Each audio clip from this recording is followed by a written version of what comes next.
يا الله، السلام عليكم شباب متابعينا، شلونكم؟ شخباركم حبايب قلبي؟ هاي المعلومة تفيدكم، تصفير العقل، تصفير السيارة.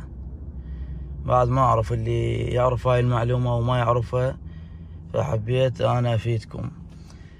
تنطي هذا السهم، تبقى ضاغطة وتقبض سكليتر بنزين للأخير، وترجع تدوس السيارة. راح تحتاج عندك اللوبات.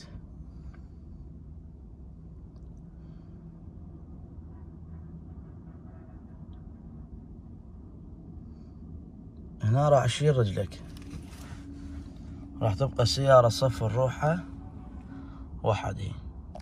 التصفير كان